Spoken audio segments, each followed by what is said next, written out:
Good evening, everyone. This is Radio Free Mormon. Welcome to the Mormon Newscast with co-hosts Bill Reel and Rebecca Biblioteca. Good evening, you two. How are you? Good evening. How are you?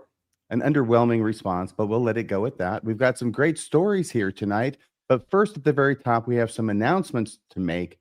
And first among those is there is a 20th anniversary celebration going on across the country, yay, across the world, because it's the 20th anniversary of Mormon Stories. I think that was just a few days ago. This is the first newscast we've had since the Blessed event. And I was talking to John DeLynn on the phone just before the show. Wanted to thank him for everything he's done in my life and in the lives of so many. Anyway, if you have any comments about that, you too, about this announcement, it's just amazing. He said, 20 years, where has the time gone? He asked me, how long have you been doing this RFM? I said, well, in October, 9 years. And he goes, geez. Yeah, it goes fast. It'll continue to go faster for John, I predict. John was the first space that gave me permission to question out loud.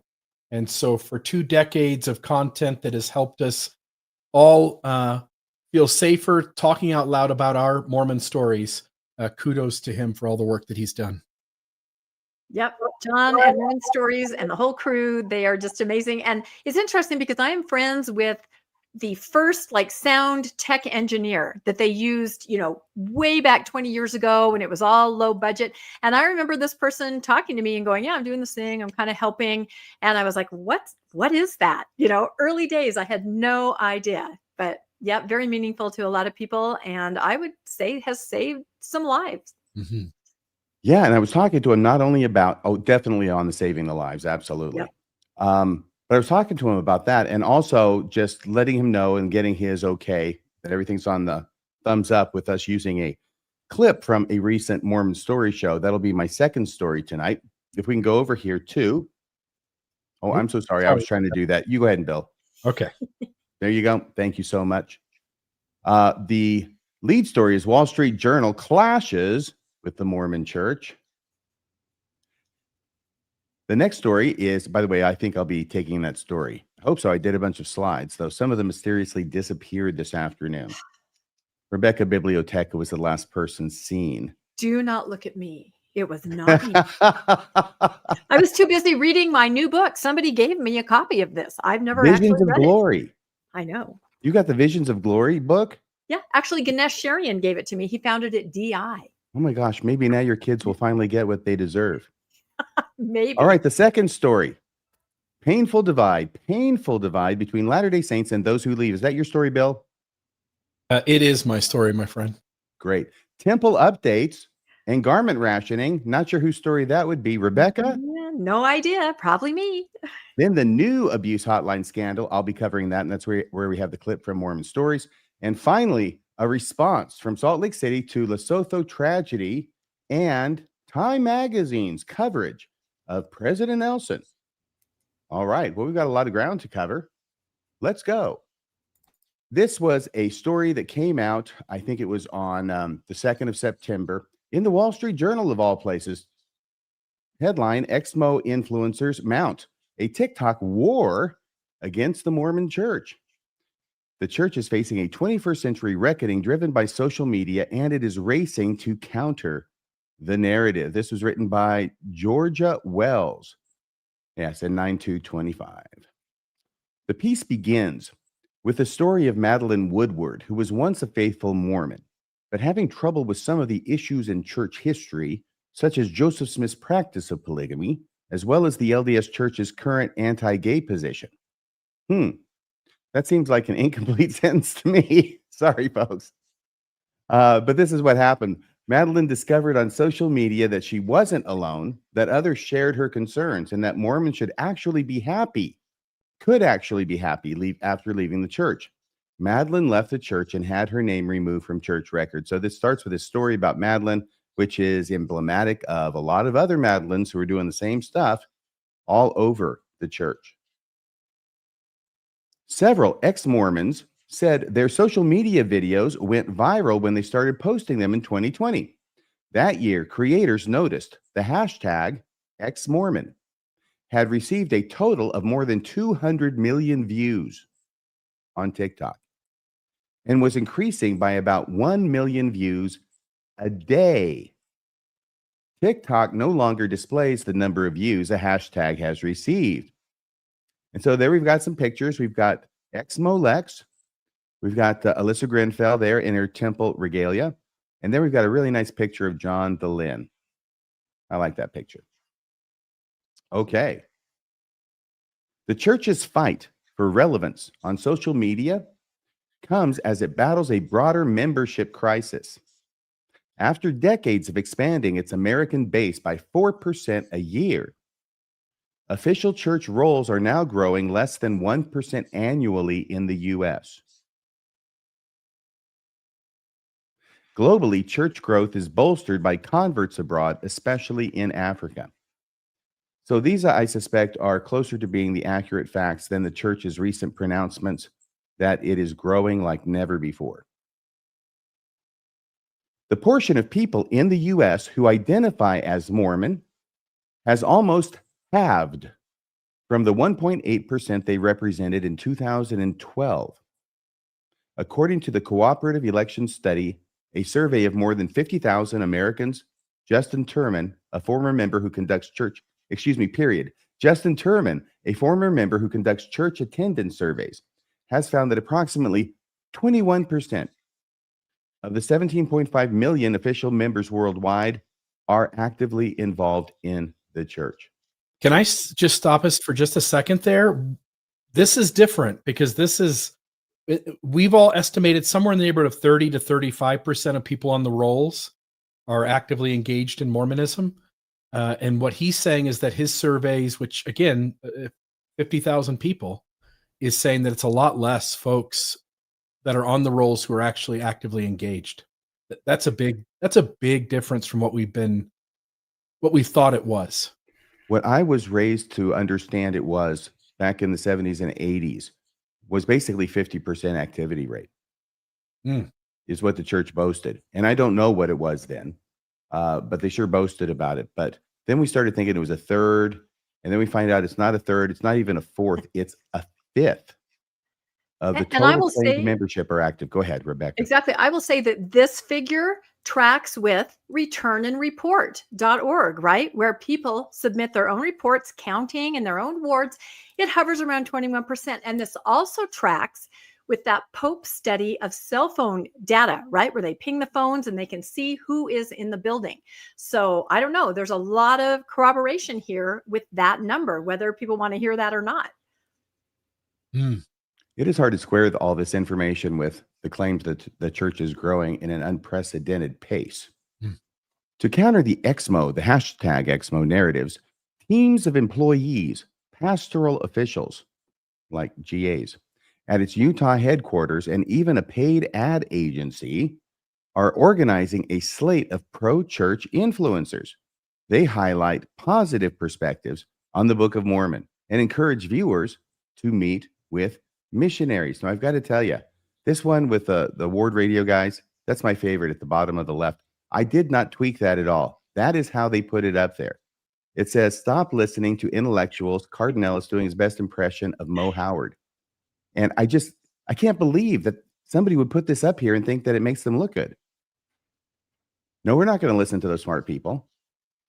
Is that we're going to point fingers at them and make faces. Is that David Alexander over on the right side? It is. I included David Alexander. Yes. And did you want to say anything about David? He finally got married. You guys mean David DeRouche, don't you? We do. Yes. We do, of course. Yes. Yellow Taxi. Pave Paradise put up a parking lot. Wait, it's not the Yellow Taxi. It's the Yellow Deli cult, also known as the 12 tribes. That's right. Yes.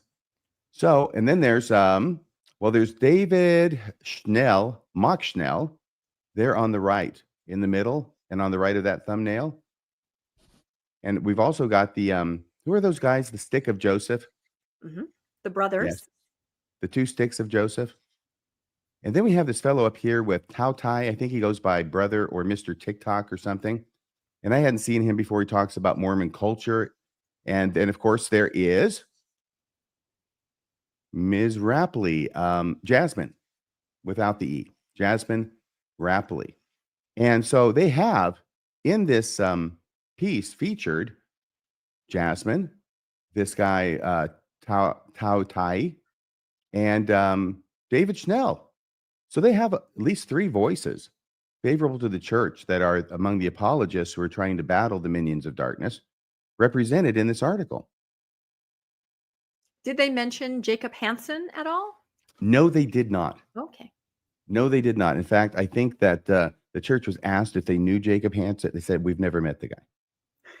We don't know who you're talking about." Back to the story, though. Leaders increasingly post short-form video content. This is the leaders, the GAs. Increasingly post. A lot of them are doing that posting themselves. Short-form video content on the church's social media accounts featuring a variety of members and faith stories and Mormon apostles. It has also encouraged its tens of thousands of missionaries to post pro-church content. So they're trying to flood the end zone here, right? Flood the zone. So here's something where you got some missionaries who are singing and some kind of song. And down here, there's a missionary with what I'm guessing is an investigator or a convert who's much smaller and darker than he. And then over here, we've got some young lady, young person, dare to be a member of the Church of Jesus Christ of Latter-day Saints. So it's like a challenge, right?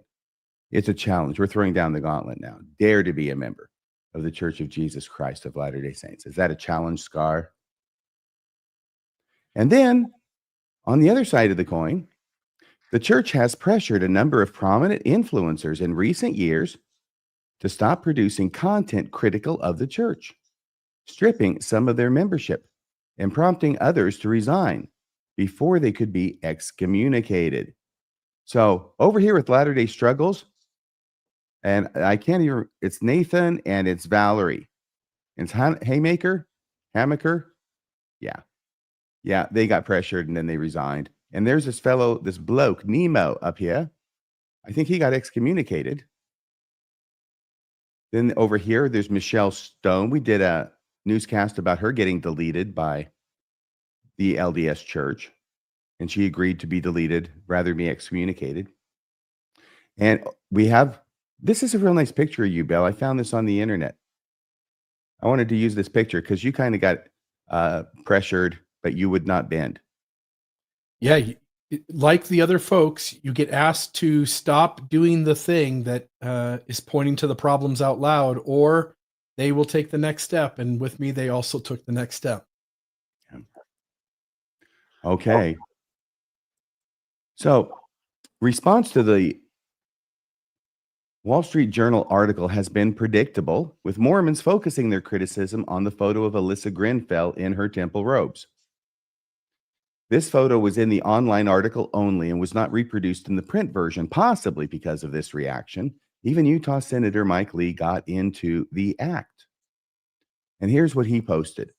I'm confident Wall Street Journal would never run a hit piece on the Catholic Church featuring a photo of defiant ex-Catholics desecrating the Eucharist, he said.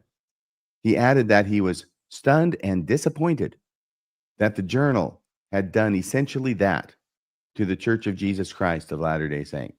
Hashtag not cool, WSJ, he wrote. So that is the end of this story for now. Any thoughts by any of you? I have to say that I read through, let's see, the last time I looked at it, there were 2,200 comments. That was a couple days ago. So I'm sure there are even more. And, a lot of them were, how dare you print these, untruths, and I'm canceling my subscription. It was very interesting to kind of see the comments roll in. And I will note that on the first day that it came out online first, it was number 3. Like, it was the top, it was right there, number 3 story. Everybody was reading it. The next day it came out in print, front page, the lower portion of the front page, but still on the front page.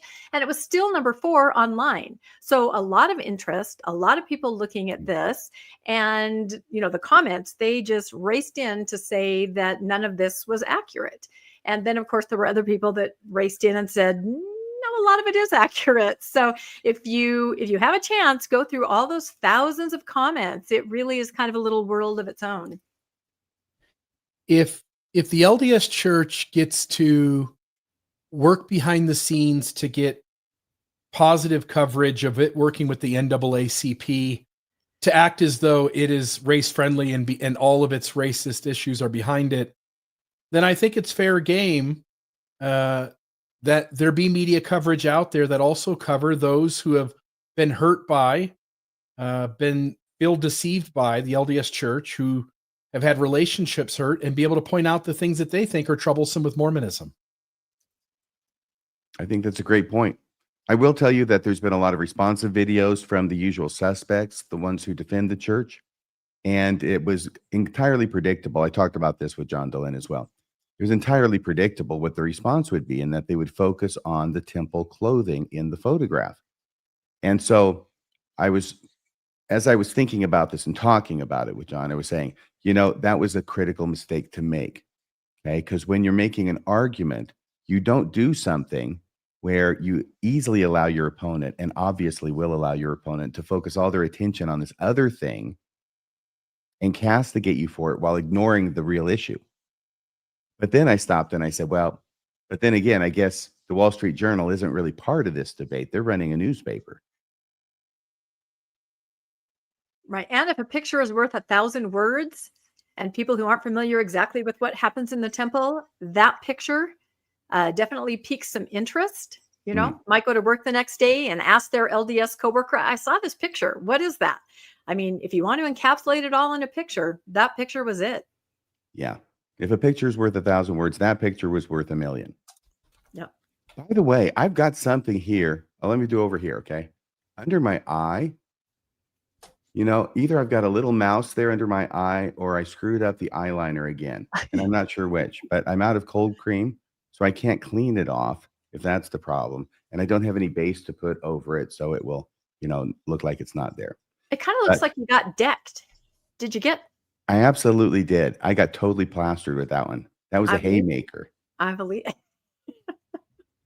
No, I'm not exactly sure how it happened. I just noticed it, and then I tried to clean it and made it worse, as it usually happens with me. So we have another story about Time Magazine, another big publication, running a story about President Nelson. Now, how wrong of an introduction is that? Well, that's perfect. Let's go to the slides. And I think I even wrote on the slide, speaking of periodicals, right? It was kind of a week for the LDS Church to be in the news. Now, the Wall Street Journal, that was an article written by a reporter, right? Who interviewed people, did research, and then put out an article about the LDS Church. I've heard from a lot of people, have you seen the article about President Nelson? They put an article in Time about President Nelson. Just to be clear, it was not an article written by a reporter. If you read it, it's an opinion piece, right? And the Church News is very clear about that. It says op-ed, submitted by President Nelson and published. But some of the other newspaper articles, like the Deseret News and stuff, they just say things like, in Time, President Nelson says. So I can understand why people would think, that someone had done an article on President Nelson. But no, this is President Nelson submitting an opinion piece with his 101 years of wisdom, and the Time Magazine printing it. So, I mean, does it actually start with the word first? It does. There's not an introductory paragraph? No, you know what? I don't know. I took this frame from somewhere, so no. Okay. But then again, oh no, you know what? I added that to it because I wanted to highlight something. Yeah, you're right. Okay. That would be strange, wouldn't it? It would be an The odd whole way to start article first. Exactly. No, the whole article, sorry, here I am calling it an article. The whole op-ed is about being inclusive and being a peacemaker and building bridges with communities. We'll get into this later. But the one thing I wanted to point out is that, look here, he says in the opinion piece, a loving Heavenly Father. Okay, that stood out to me because I thought, doesn't President Nelson often talk about our heavenly parents? So I kind of did a deep dive this morning, and I found a whole bunch of times for the last 30 years that he's been talking about our heavenly parents. We're beloved children of heavenly parents. And in fact, if you remember the old Young Women's theme, it used to say you're a beloved daughter of a heavenly father. He, once he became prophet, okayed if not suggested, I don't know for sure, that they change it to you are a beloved daughter of heavenly parents. So my question is kind of, why is he so comfortable everywhere using heavenly parents, yet here in Time magazine, he reverts to Heavenly Father? I don't know. Do you guys have any thoughts on that? Yeah, because we're trying to fool the public. Ah, there it What a is. There's a smile on my face. What a great moment to proclaim Mormon doctrine. What a great moment to tell the world Yep. you are unique and special, and Yep. you have further light and knowledge that has not been revealed to the rest of the world, but with which you and your members know about. Yep, that's what I thought. A missed opportunity to share our extremely unique doctrine. And imagine if he would have said heavenly parents, that would be the story. That would have blown up all over the place. But instead, he kind of reverted back to Heavenly Father. So I don't know what to make of it. He's never quite gotten back to that level of faith he had the first time he ordered that worldwide fast to turn back COVID. I think his faith's gone downhill ever since then. Yeah, possibly. Anyway, it's an interesting read because it was written by President Nelson himself. And again, it details how to be a peacemaker and how to be a good neighbor. And that's all I have on that. Time magazine. Great. Thank you so much for that story, Rebecca. I think the next story is going to be from Bill Reel. All right. So what we've got here is this was actually in the news 2 weeks ago. We didn't do a show for Monday on Labor Day. And I had told you guys then that I wanted to cover this. I think this is a big deal. This is the Salt Lake Tribune exploring the nastiest divide of all in Utah, Latter-day Saints versus former members.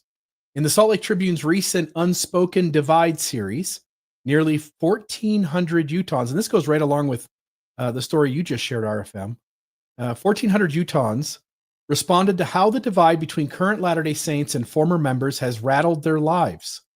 539 self-identified as Latter-day Saints, 575 as former members, and 239 as somewhere in between. I think that's telling as well, that there's a bunch of people in the middle. The responses are drenched in raw emotion. Many used words like deep sorrow, lonely, ignored, or even, quote, slap in the face, unquote. One Latter-day Saint in West Valley City lamented, when they, meaning the loved ones, left, it created feelings of deep sorrow. Another person said, what they believe doesn't matter to our relationship, for another respondent in Logan, Utah. What they believe doesn't matter to our relationship. That's what we all want to hear, whether someone stays or whether someone goes. We want to know that that beliefs in a particular small minority religion doesn't matter for the relationships that we hold to be dear. The emotional chasm isn't just poetic, it's documented by religion scholar Patrick Mason, who you'll recognize there in the image, of Utah State University, who notes the dynamic is more loaded than a Hallmark breakup. And the article referred to the tension between those who stay and those who leave as similar to a divorce. Quote, former members often see, and I'm going to get rid of the comments there, often see Latter-day Saints as agents of harm, or at least complicit in a system of harm. That's Patrick Mason. While, quote, the traitor is always worse than the enemy, he observes. So he's noting that tension between those who stay and those who leave, and how each side sees the other. Some of the pain comes from institutions like BYU, where losing one's faith can mean losing more than Sunday attendance. It can cost your place at school. Utah historian W. Paul Reeve, sorry, I don't know why it says it there twice, but Paul Reeve, and I'll just note, he is, I think it's fair to say, the main contributor on the gospel topic essay on race in the priesthood. And he's the one who's behind the majority of scholarship that went into that.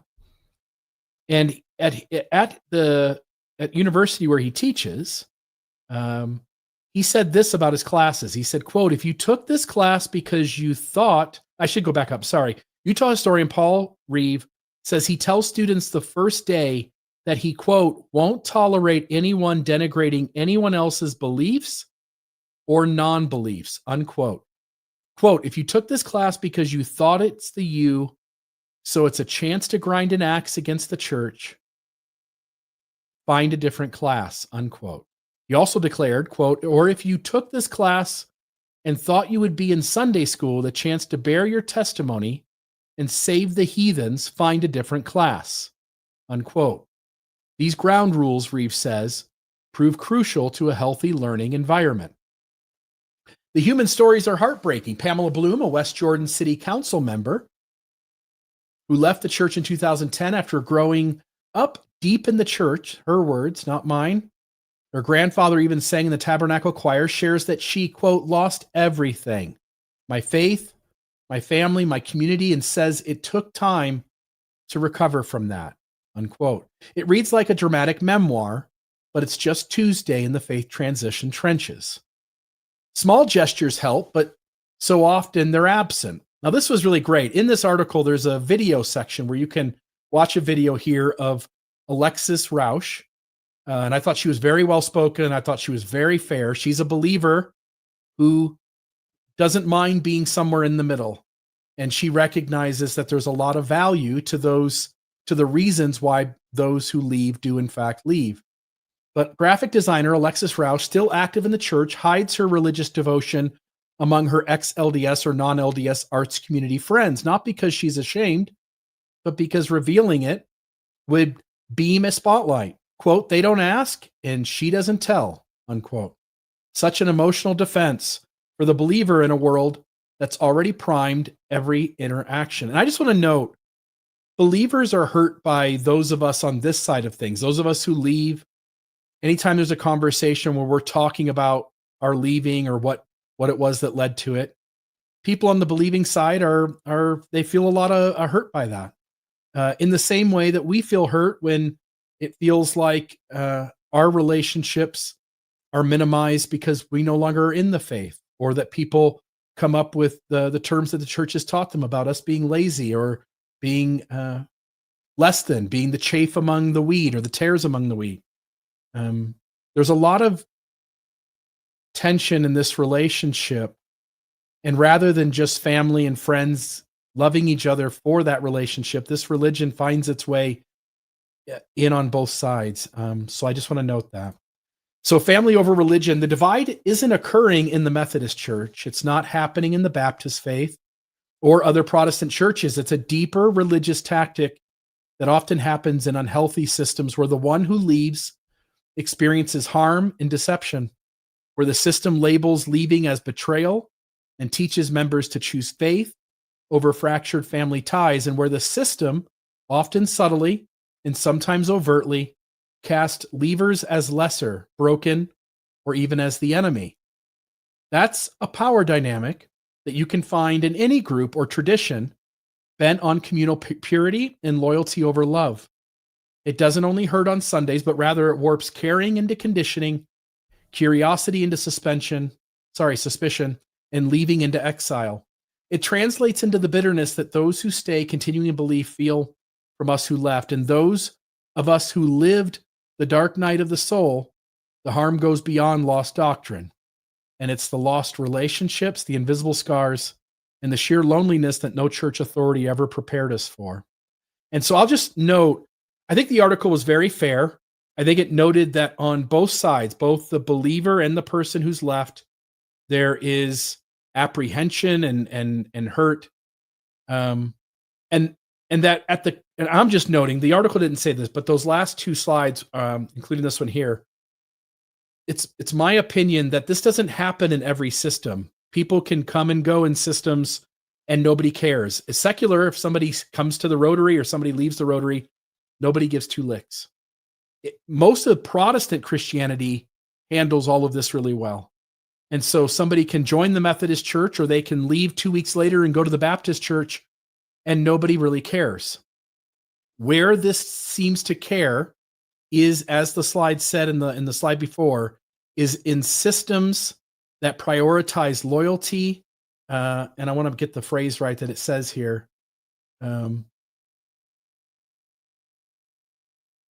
Where the system labels leaving as betrayal and teaches members to choose faith over fractured family ties. And it's in systems that put a lot of responsibility on its believers to choose the faith over family. And also in when it comes to those of us on the outside who have left, who no longer have the best of feelings, I'll use that term, that phrase, the best of feelings with the church, it's because we truly do feel betrayed. We truly do feel lied to. We truly do feel that this thing could have done better by us and it didn't. And I just want to note that this thing in the Salt Lake Tribune, I know it's easy for those who have left to continually think that that they're the only ones who are feeling the hurt. But I just want to note the article, I think, did a great job of explaining the hurt on both sides. Any thoughts from you guys? Yeah, I remember when Peggy on Facebook was kind of putting it out there, I'm going to be doing an article like this, and so many people were weighing in. So I know that she went to great pains to talk to all kinds of people about their different experiences. And you said something interesting, Bill, when you say other churches, when you say, oh, I've left my church, it doesn't mean what it means when a Mormon or somebody in the LDS church says that. And it's hard to explain to other people. It's just like, I'm just not attending this anymore. Maybe I've moved down the road, or maybe I'm not attending church. This is losing everything. I had a family member that was having quite a struggle from having left, as a teenager, and we kind of arranged therapy. And unfortunately, this person, my family member, got a therapist who said, you're just focusing too much on religion. Get over it. Let's talk about what's really going on. And my family member was like, how do I explain this? That it is this religion, it is these decades of having left as a teenager and living in Utah County and all this. So a lot of people don't get it. I think more people are starting to get it, but a lot of people, this therapist did not get it. I will say that I've seen a lot of articles like this or that are coming out, and I have hope for the future that just shining a spotlight on this scenario, both sides of it, can only, have a positive outcome for people. So that's encouraging, I think.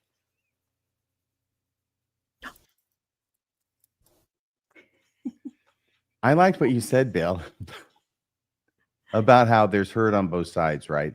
Those who remain Mormons but have friends and family who leave, and those who leave, right?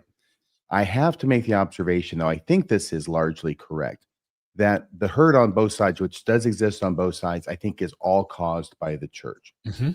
And I think it's caused by the church for those who remain because of the teachings about the family and how these people are now not going to be at the dinner table up there in the celestial kingdom. It's also a sign on you that you didn't do a good enough job as a parent. And according to church teaching, so there's a lot of pain there. And then a lot of those people end up sort of rejecting their children or others who leave the church, the soft shutting that Mormonism is so good at. And that causes the pain and the hurt on the other side. But that shunning is also caused by the church. So I see the pain on both sides being at the church's doorstep. And I'll say one more thing, which is the healthiest way the church could assist in dissipating that tension. And the easiest way for me to say it is the closest they came was Elder Dieter Uchtdorf's talk, where he said the church has made mistakes. And, sometimes we say the reasons why people leave is this. It's not so simple. But that was, at this point, that's almost a decade ago, maybe more than a decade ago. I think it is, actually. And it was obvious that Elder Uchtdorf's tone got him on some level put back into the 12. And so the church, John DeLynn mentioned a few weeks ago on some content we created that he sat down with Elder Holland, and Elder Holland told him that we just can't give these kinds of talks yet. Church isn't ready for them. Well, the fact is, it's the leaders who aren't ready for it. And it's sad that we can't have talks every general conference where church leaders admit they've been dishonest and they've lied in the past, that they've hidden church history, that they've required things at the hands of believers that were not fair to ask, and that people who left truly do feel betrayed by the way the history was told and by the way that they were manipulated to carry out certain behaviors, and that we ought to honor those who leave as having done the hard thing. And I know you can say that tactfully. You don't have to say it like that. That's not going to be good for the numbers in the pews. But you can give talks like what Elder Uchtdorf did, and you get everybody in the church on some level to go, yeah, there's some truth to that, and I can be a little kinder, and I can be a little more empathetic to how hard of a struggle it is for this stuff not adding up exactly. So I looked it up. Believe it or not, that was almost 12 years ago. Mm, October 2013. yeah. Too bad. Yes. So the next story is, I think I see a temple down there, and a temple means it's Rebecca Biblioteca's story. It is. And I remember that talk from 2013. And boy, we all had such high hopes for Elder Uchtdorf until We were so naive. the inevitable happened. We should have seen it coming, but it didn't. So, all right. Yes, let's dive into a little bit of temple news. The last couple of weeks have been pretty eventful. We have the Heber Valley, Utah temple construction has started. I mean, you guys have been following this along with us for the last 2 years, back and forth, dark skies, in and out of court. And finally, they have actually always been able to start for the last 2 years, but there have been, legal maneuvering. So now they've decided they feel like they're pretty much in the clear, and they are going to start building. Here we go in Heber. It says nearly 3 years after its groundbreaking, 3 years. Construction work on the Heber Valley Temple is now underway. The Wasatch County had issued a permit 2 years ago, like I just said, but because of all the lawsuits and the things going on, they didn't start building, but now they feel pretty confident. And there's a picture of the lovely field where the temple, which you can see below that, is going to go. But there are some interesting issues around this construction. I had someone who lives in Heber send me this picture and say, hey, construction has started. So I don't think we have to ask. The temple spire is going to be. And that's exactly right. And I think that's what that person is showing. That is a representation to scale of the temple spire. Now, there are some strong feelings in Heber, and having followed it for 2 years, I absolutely understand why. But you can see construction moving in. There's a porta potty. That's always the first sign, right? They're going to get going, and some ground is being moved. But it's not just the ground, right? This is going to get really interesting. So at the same time this is happening, the opponents from that lawsuit, they asked the court for an emergency stop to the construction because they're appealing to the Supreme Court of Utah. I think we talked about this the last time we were on the newscast. So they're saying, hey, you're still premature. We still are going to be in front of the Supreme Court. This is exactly what happened in Cody, if you remember, and the church just sped in and started building.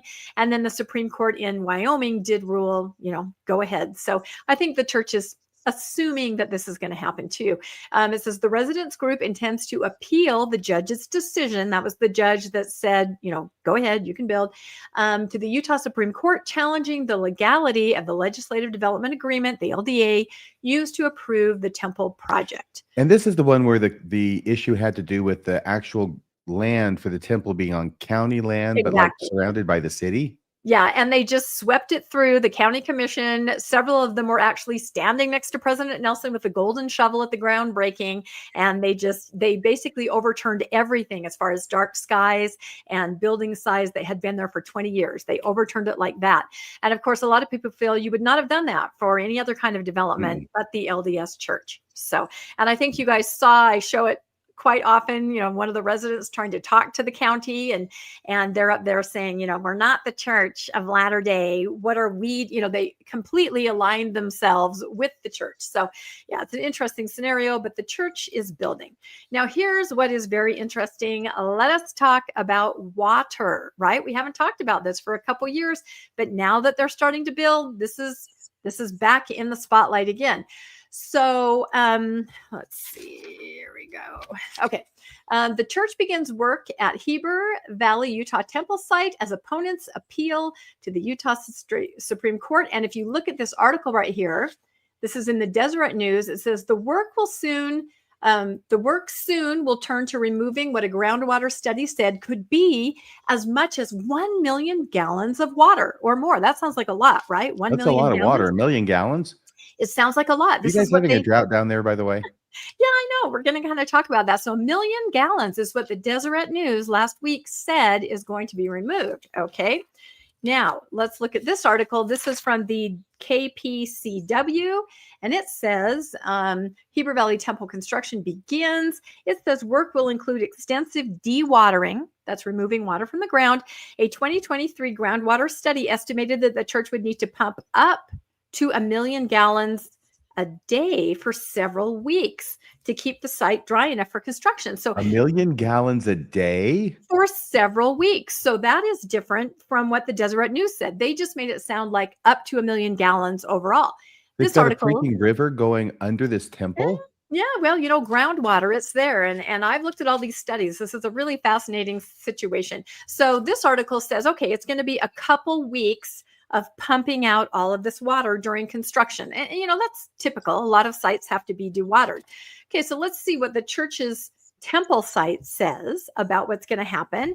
It says significant dewatering of the site will be necessary to keep the ground dry enough for construction. It is estimated that up to 1 million gallons of water a day will need to be pumped for several weeks. I mean, that sounds like a lot, but only several weeks.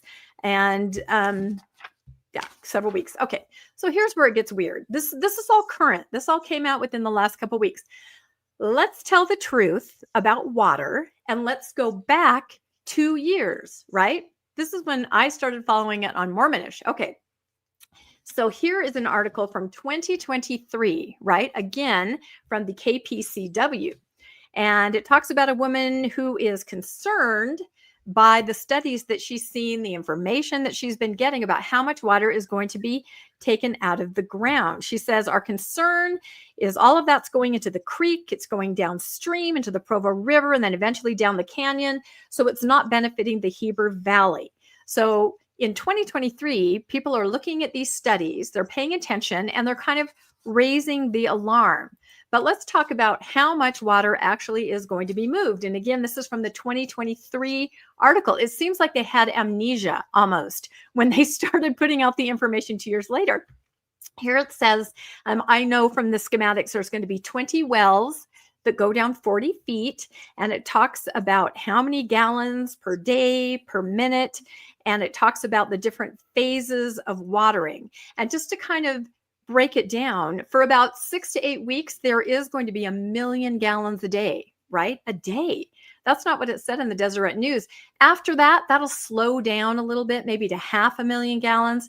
But what they're not talking about is that forever on this site, it's going to be up to 300,000 gallons a day forever. None of the articles that came out in the last couple of weeks have mentioned that. And we're going to talk to an engineer, a friend of mine. I'm going to read some things that say, maybe this isn't as drastic as it sounds, but I still think that they should be upfront about what they're saying, the amount of water that is going to be removed. So I made this little meme where it says, and this is from the groundbreaking, and then we're going to pump out this much water from the ground, but you don't need to worry about it. All you need is the living water of Christ. So that's my dewatering meme. So, okay. This seems kind of wasteful. Yeah, it seems like a lot more than they're talking about, right? You saw those 3 articles. They're saying up to, or maybe a little more. None of them mentioned in 2025 that it goes on forever, right? Back in 2023, we knew this, right? So let's show this clip really quick. This is from Mormonish when we first got involved with Heber. We were first involved with Cody, and then Heber contacted us and said, hey, we have a situation too. Do you guys think you could cover this? Because no news outlet will talk to us. So you're going to see 2 residents that know a lot about the water. And I'm just going to show that back in 2023, exactly a year from yesterday is when this podcast came out, we were already talking about the water.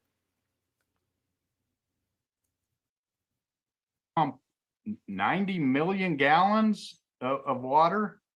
That appears correct. So they've done a dewatering study through one of the engineering firms they've hired, and they're going to put in 20 pumps around the property to take water off the lot. If you read that engineering study, they need to dig down roughly 42 feet to build the basement or foundation for the size of the temple. The problem is 10 feet down, they hit water. So roughly 30, 32 feet of water has to disappear from that foundation and be pumped off site, which is problem number one. It's a class 1 aquifer, which is where we get our drinking water from. And based on the analysis, it's 90 million gallons of water that has to be pumped off to put the foundation in. Is that a year, a month? What? That's over the course of the year based on the estimates in the engineering study. Okay. So if you look at the low end, because again, it is an estimate, it's 65 million gallons. If you look at the high end, it could be as much as 125 million gallons. But again, the estimate in the report says about 90 million gallons needs to be pumped off. Simply to put And the is structure. this continuing? Will they have to continue to pump every year, keep the pumps running? If the temple's built there, they'll have to continue to siphon the water off. Correct. And that's because it's in a water aquifer where all the water runs through the valley. So again, Okay, it's that's coming enough. from the So Jordan I'm Valley, just showing that Mormonish, we were ground, talking yeah. to the residents about this watering problem 2 years ago. And the residents kept trying to go to the county council and go to some people saying, is there some oversight just so we can understand, is this okay? Who on And earth gave them the permit to build there? the county, who stood next to President Nelson with a golden shovel. This is what I'm trying to say. And the reason, here's a planned Heber Valley Temple may need to pump out 1 million gallons of groundwater daily, right? That even the Tribune understood back then. Today, everybody seems to have lost that memory. Now, it's because of the baptismal font, right? That is underground. And if it were on a slab or something, they would not have to continue to dewater every single day for that baptismal font. So, and it's very expensive to continue to do that. So the citizens back then in 2023, once they kind of understood what was going on, they were concerned. So the church put out some information, kind of a fact about, what's going on. The question was, the church will pump away millions of gallons of groundwater a day, and this valuable resource will be lost to the citizens of Wasatch County. And their answer was just to assure them basically that the stream where they are pumping it can handle the water. That was the answer. So, that wasn't really the question. Yeah, they didn't answer the question, did they? They didn't answer the question, but they reassured everybody that the stream can more than handle it. Okay. So I wrote a letter to the Deseret News. I don't do that very often, but once I saw their article where they said we're going to pump out 1 million gallons or more, and I thought that is not accurate. So I'm going to read my letter. I don't think they published it, but I wrote it, so I'll read it. So I said, this is not a truthful representation by the Deseret News. As part of the Heber Valley Temple construction, 1 million gallons of water a day will be pumped out of the ground for a month or more. That's the size of almost 2 Olympic swimming pools a day. I know it's very hard for us to visualize, but that's, maybe you can wrap your brain around that. After a month, this amount will be reduced to the size of 1 Olympic swimming pool a day through construction, right? Dewater the ground.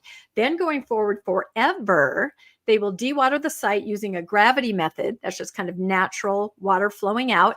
And that'll be up to 125,000 gallons. Additionally, they'll have to have those pumps because of the below ground baptismal font. And that can be 150 gallons a minute. So the total volume of water per day pumped out, adding those two methods together, will be up to 300,000. This is about half the size of an Olympic pool every day going forward forever and ever. Amen. And then the water is going to go into a stream where it could evaporate, could be used by plants and animals, or it could just run downstream to other areas. Okay. So any thoughts on that before I go to the next part?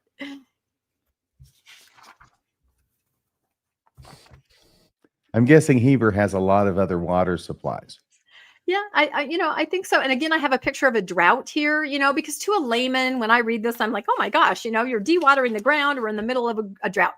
So I decided that I better talk to my friend. Believe it or not, I have a friend who is a water resource engineer who has designed dewatering systems for large scale construction projects. Now, I'm not going to read through each of these because that would take too much time, but I will flip through them so you guys can pause on them. But his answer is sort of, it's kind of typical, for what you would do with a construction project. His idea was sort of, if they put it on a slab, they would not have to continually pump the water away.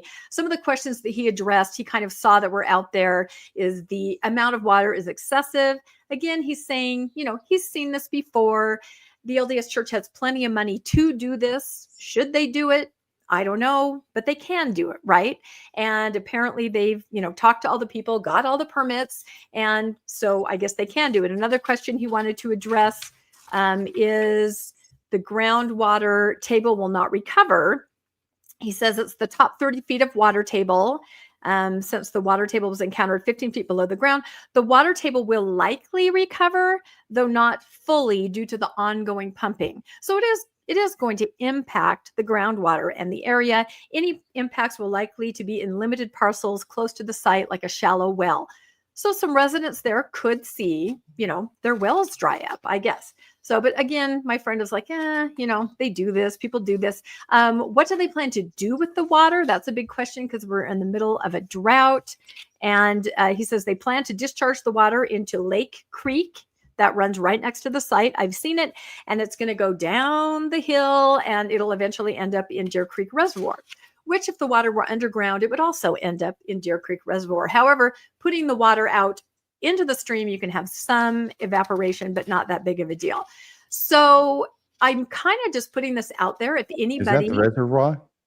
yeah, that's Deer Creek. Yeah, absolutely The beautiful. water gets to the same place anyway.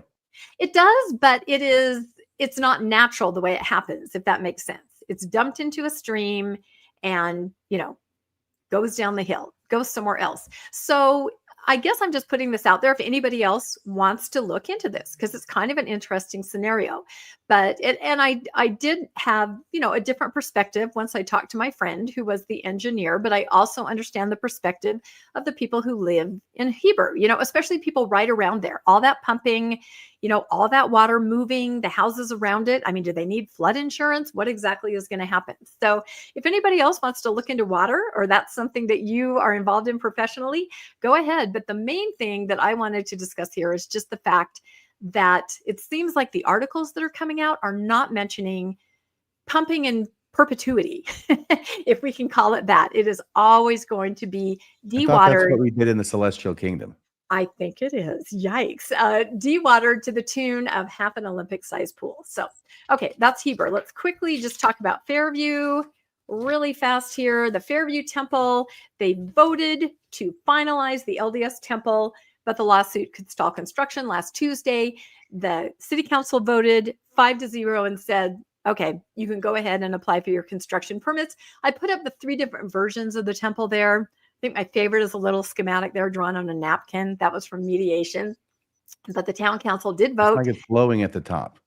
Yeah, it's something. It has something going on there. So what does this vote mean, right? This happened Tuesday. It means that they've approved the final plat, right? The paperwork now allows the temple to go ahead and apply for its construction permits.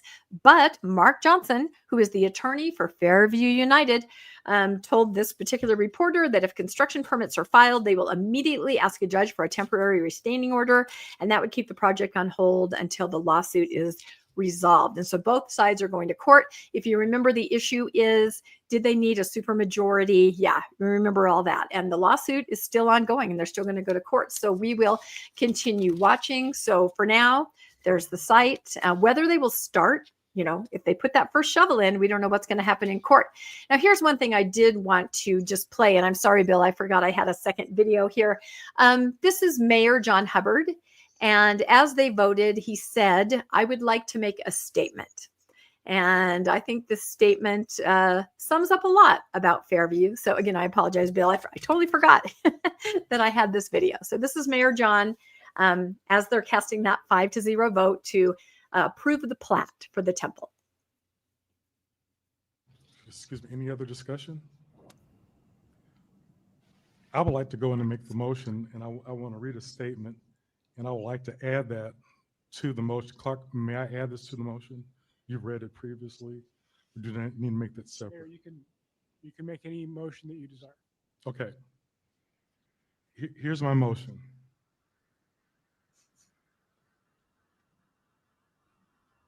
The Fairview Temple should be a symbol of love and community, a place where neighbors come together in mutual respect. Instead, the Fairview Temple has become a symbol of division, bullying, and a refusal to be good neighbors. When the conditional use was approved, the council inadvertently left out the removal of 2 parking lot lights on the north side of the property. These lights shine directly into the homes of families living on Forest Oaks.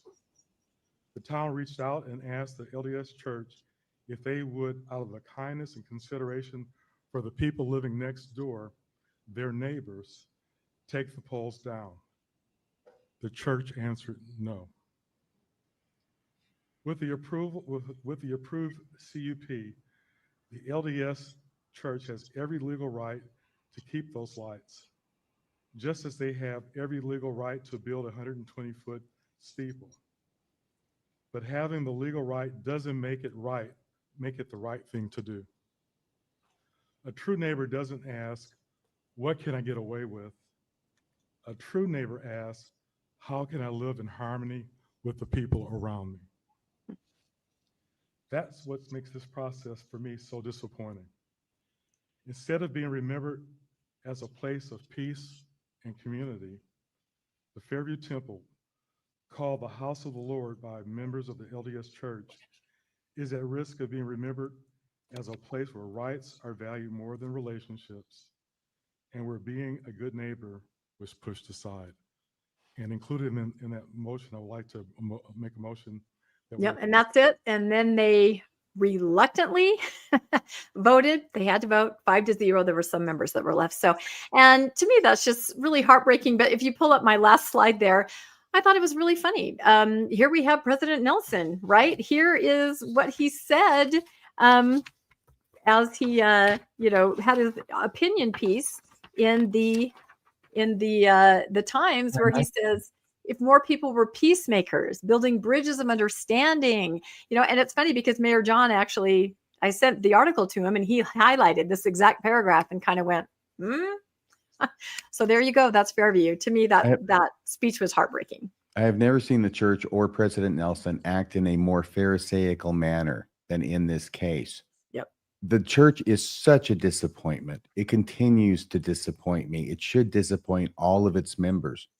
When there are 2 light posts that are probably at the extremity of the property, they're going into somebody's window.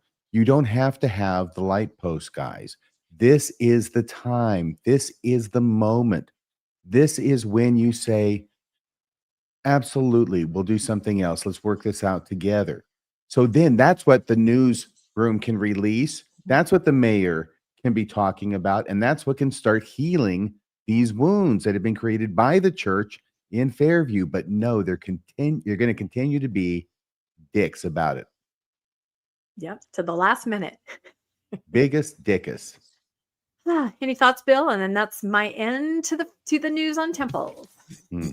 The only thing I want to say is just back to the water story. We covered the water levels in Utah a couple of weeks ago. That's right. And I just want to put up on the screen just so people can get a feel for the situation, not only in Utah, but Nevada. This goes up to the Colorado, where the Colorado River feeds a lot of these reservoirs and whatnot. But let me take this down. I'll put this up.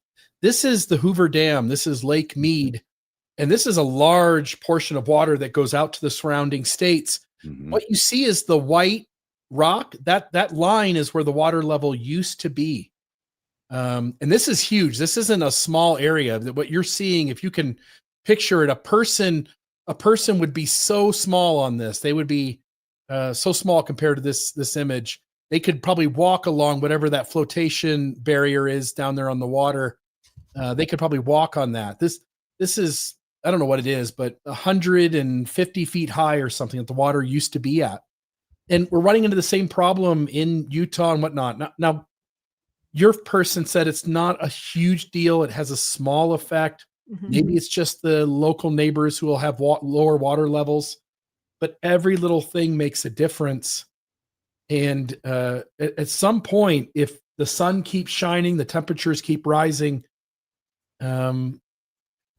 and droughts keep continuing, this is only going to get worse, especially as people from California continue to move into Utah. And so we can keep saying it's not a problem, but at some point we're going to have a major water crisis in the state of Utah because all the data points that we're heading there.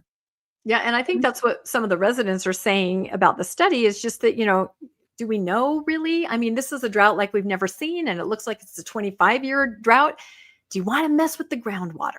Even if it seems like it's okay, do you really want to mess with it? So I hope that other people look into that scenario. I think everybody wants more answers as they're starting to install those 20 pumps and 1 million gallons a day coming out. Are you folks in Utah, are you under any kind of rationing with regard to water? Watering, yeah.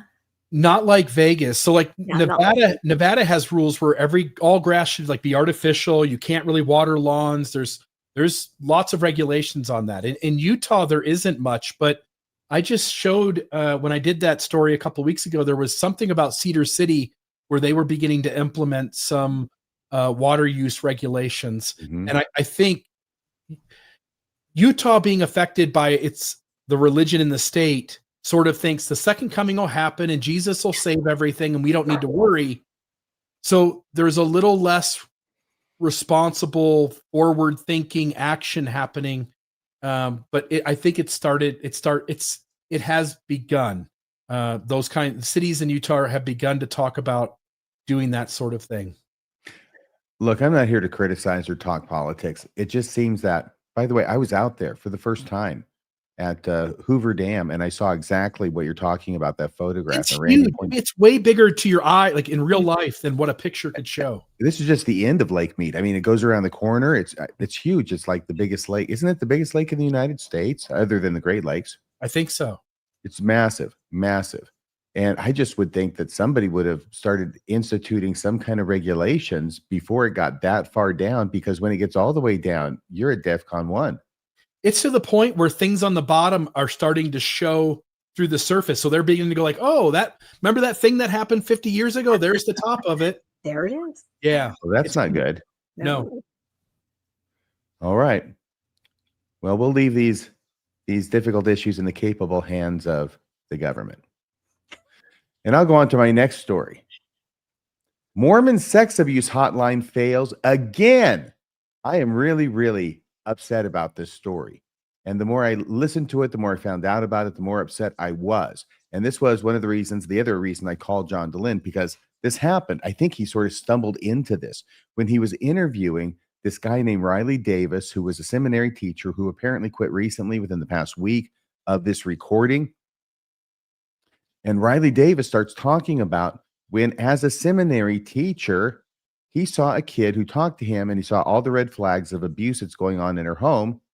And his natural training, because he had been a regular school teacher before becoming a seminary teacher, he knows he's a mandatory reporter, but he goes to his materials. He knows the first thing, and he's got to call that damn hotline, the church hotline, which he calls, says what's going on, and the person tells him not to report. The person tells him not to report. The lawyer at the end of the line told him not to report it. He's not even a bishop. He's not a stake president. There could not even be the remotest hint of clergy penitent privilege involved here. And yet a lawyer is telling him not to report. And so we get a few more details. I'm just furious about this. This happened 3 years ago. Okay. And the reason I'm curious about it is because you know that Bisbee, Arizona case, the Adams case, where the bishops, plural in sequence, called the hotline and were told not to report, even though Arizona law gave them the option of reporting. They were lied to. They were lied to by those disgusting, disgraceful attorneys like Curtin McConkie who were manning this hotline. They were lied to. These guys should be disbarred. And then they should be put in prison for telling people not to report abuse, because they don't give a damn about their members. All they care about is their bottom line. Okay, I'm sorry. That's my soapbox. We'll see. I was going to say all that at the end, but I got on a roll. Let's look at this, okay? This is what it looks like over there at Mormon Stories. This is a 4 hours and 38-minute interview with Riley Davis. Resigned as a CES instructor. Last week is the name of it. And then John DeLynn, when he saw what he had, he excerpted this other piece, which is about 46 minutes long as part of that 4.5-hour interview. But this is where he tells the story. We're just going to play the first 7 minutes and 21 seconds. That's the clip of this 46-minute video. And then I'll flesh it out from there. Bill, can you put this at 1.5 speed? I think you can. Let me know if you can. Yes, you can. Thank you. And I do that because there's people who've already seen this. You can understand it quite easily at 1.5 speed, at least I can. And I encourage you to go to Mormon Stories and watch the rest of this. The other big blow to me was I knew the complicated past history. I did not know our history with abuse reporting in the church. How'd you start learning about that? Well, part of it was firsthand in my experiences with Curtin McConkie. And then, You want to talk about that? yeah, absolutely. Okay. So I had an incident in my class where it seems like sometimes management or supervisors make it seem like the most effective seminary teachers are the ones that can make students open up and be most vulnerable in class, which can be really problematic. You end up discussing a lot of things in a seminary class. And I remember, I don't know what it was, but we were sharing hard things that Christ has helped us overcome. And a girl raised her hand and started sharing a situation with her parents that sent up all the red flags, like not okay, something like this needs to be reported. And so like usual, as everyone's leaving the classroom, I'm outside, I pull her aside outside and I'm like, hey, question, thank you for sharing that, right? Have you told anyone else about this? And she said, well, I told my aunt, because what it sounded like was really intense neglect and abuse, right? And so I just let her know, hey, I care about you. Thank you for sharing that. I'm glad your aunt knows. I am required by law to report anything like this. And the girl actually seemed pretty supportive. She was like, I get it. You can report this. Wait, are LDS seminary teachers in Utah, do they conceptualize themselves as being mandatory reporters? That would surprise me. No, I don't think they do on large scale. I did because that's what I was a public educator before. And they are school Yes, teachers. absolutely. And Okay, actually adults got in it. Utah, adults, period, right. are mandatory reporters. Okay. And so It's not the Mormon church taught you as a seminary teacher. that was not. You were a mandatory reporter. No, in fact, Yeah. in fact, I later went into my office and did what I was trained to do, which is to call the church helpline. Yeah. So she actually seems pretty supportive. So I just kicked into my educator role. Hey, I've got to report this. Thank you so much. And we're here for you, whatever. And she seemed pretty supportive. Like, yeah, you're fine. Thank you for caring about me and calling it in. And so the thing is, instead of calling DCFS, as all church leaders and employees are programmed to do, I immediately open my phone and it's my first time having to call the abuse hotline because we're taught immediately if anyone says anything like that to call Curtin McConkie, right? We're not told that it's Curtin McConkie, it's just the abuse helpline, right? But I call them and I report it and the lawyer on the other side of the line is like, well, thank you so much for calling. It doesn't seem like we'll have I don't think DCFS would have a good enough case to actually open an investigation on this. So don't call it in. And I kind of paused. I was like, so wait, I don't have to call it in? He's like, oh no, don't call it in. And so I'm like, okay. And I hang up and I'm just like dumbfounded. I'm like, what do I do? Because literally from the get-go, from the time she raised her hand, I knew that I had to call this. Like the educator pre-seminary teacher in me is like, I've got to call this in. It's my responsibility. And then I get told by the helpline, don't. So then I'm frantically searching online, okay, who's a mandatory reporter in Utah? And I find out, yes, I absolutely am. Anything the church wants with priest penitent privilege, this is not some penitent person confessing to me. Victim. This is a victim coming to me. Yeah. And so any argument for, oh, you don't have to, doesn't apply here. And I'm like, I'm a flipping mandatory reporter and they're telling me not to report. And so I'm just kind of racked with guilt because at this point, this was 3 years ago. I'm still very in the boat. Like I feel very bad going against church authority. So I pull open our emergency response guide for seminaries and institutes. And I'm like, well, I'll go through and see if there's some sort of leeway for me to report this. But what I find in our under the topic abuse in our emergency response guide, it says to protect confidentiality, never highlighted in red. I didn't highlight that in red, never discuss specific instances or allegations of abuse except as directed by the helpline or legal area counsel.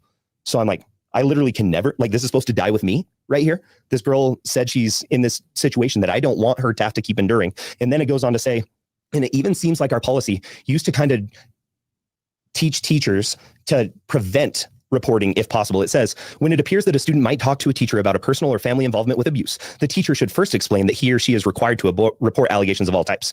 I explained that after she had confessed to me, right? I explained, hey, I'm going to have to report this. But this almost seems like preemptively try to get them not to report. If it even seems like they're going to report to you, you need to hop on and say, hey, whoa, I'm required to report this and see if that'll stop it. But then it says teachers should never try to assume the role of bishop or branch president. He did ask me to reach out to her bishop and stuff, but a bishop is not a counselor, is not a social worker, is not qualified or trained to handle something like that. It says, do not discuss or report the matter with anyone unless directed to do so by the helpline or legal counsel. Then at the bottom, it says about how we're not supposed to fill out an incident report or take notes or write anything down about this. So I'm looking at this policy and I'm like, hey, I can't write anything. I can't talk to my supervisor. I can't talk to the counselors down the street. This is supposed to stay with me, according to what Curtin McConkie just told me. I eventually couldn't handle that, just my conscience. And so I eventually go and talk to the school counselor and say, this is what she said to me and everything. And the school counselor just looks at me and says, you're going to report this, right? I'm like, well, I don't know if I technically can. And she's like, you need to report this. She said it to you. And so that empowered me. So I was like, okay. By the way, what occurs to me on this listening is that if indeed he's not supposed to tell anybody about this or make any written record of it other than call the hotline, then that part of the handbook that says if it looks like they're going to tell you something and report something, then you need to preemptively tell them that anything they say to you, you have to report. That's a lie. You're not going to report anything unless report strictly means only calling the hotline. It doesn't mean calling the cops or DFS, which I think is Department of Family Services in Utah. I think keeping records is the best thing you can do in these situations to protect you, to protect the victim. If this does go, you should have these conversations written down. I'm deeply disturbed by a faith that built its foundation upon keeping good records, but now in the modern moment, it doesn't want its general authorities keeping journals anymore. It doesn't want anybody handling abuse reports to keep records. It doesn't want records of any. The help hotline, when you call, when they get done with your phone call, they dispose of records so that way they can't get. They don't. It's a lie. We find out that's a lie. That's a freaking lie. And Bill is right, because they swore in the Bisbee, Arizona, the Adams case. There is a witness who swore that there were no records to give over to the other side in response to their request for production, because all documents, all notes at the other end of the hotline are destroyed at the end of every day. That's a lie. Now, let me show you something here. We're not going to play any more of this. Once again, please go listen to it yourself. It's incredible. I'm just going to synopsize what happens in the next almost 40 minutes in there. So going from the top, though. 1, Curtin McConkie told Riley Davis not to report child abuse to government authorities. Number 2, Riley Davis is not a bishop or a stake president or anybody the church could argue has a clergy penitent privilege with the child reporter. 3, the child is not a perpetrator confessing a sin, but a victim reporting a crime. So again, the clergy penitent privilege does not apply. There was absolutely no basis for this lawyer, this shyster lawyer, to direct him to not contact government authorities about this case. And yet that's what happened. 4, Riley Davis called the hotline again over a different incident a year or more later. Hey, this is new stuff. And spoke to a different attorney. The hotline told him to go ahead and report it to authorities. Police were already involved in this case. We don't know if that had anything to do with the difference in the directive, but he did note that the second time he called, talked to a different lawyer about a different instance, a year and a half later or so. The original incident being 3 years ago. The second time he was told, go ahead and call it in to authorities. Now, number 5, after finishing the second report, Riley Davis asked the hotline attorney, the second lawyer he's talked to, why Riley had been told not to report on the first incident. This second attorney says to him, we always tell people to report, but that he would go back and check the file. Now, if that were true, that they always tell people to report, they wouldn't need to have a freaking hotline, would they? No, just call 911. So that is obviously not correct. Number 6, after reviewing the file, the hotline attorney, the second lawyer, calls Riley, tells Riley, you must be mistaken. We actually told you to report the earlier incident. And Riley's going, what? What? The second attorney saying, it's right here in the file. You were told to report the earlier incident. Who has a record and who doesn't if that goes to court? We have a file that said we told you to report, and and at the time we told you not to keep a record, so you won't be able to prove or at least even argue that we told you to not report it. Some lawyer should just be kicked in the nuts over and over again. And yeah, I'm talking to you. Did you want to say something, Rebecca? No, I just think that obviously when he was told not to report, it caused him great mental distress. He talked it over with the school council. You don't get that wrong. You don't misunderstand something so completely opposite. No, because he's asking for the clarification in the first phone call. Yep. Disgusting. Number 7, Riley Davis knows this is not true. What does he know is not true? That he was told not to report it because he was initially shocked at the advice to not call authorities, and he took steps to clarify it with the first hotline attorney. 8, Riley Davis asked to see his file. This was a masterstroke, since he is the client of the hotline attorney. And if you're the client, you got a right to see your file. Absolute right to see your file. The second hotline attorney sets up a Zoom call and displays the entire file to Riley Davis. This showed the original email, which for some reason said that Riley Davis had been told to report the first incident. So it appears that, number 1, the abuse hotline is still telling callers to not report child abuse, even to seminary teachers who are mandatory reporters. And in there, he said he was in the junior high school, which I'm guessing means that this might have been 9th graders. This might have been a 9th grade girl. Number 2, the LDS Church lied when they said, as part of their defense in the Bisbee, Arizona case, that they destroy all notes and papers relating to abuse hotline calls at the end of every day. They obviously keep the files if they can retrieve them over a year later.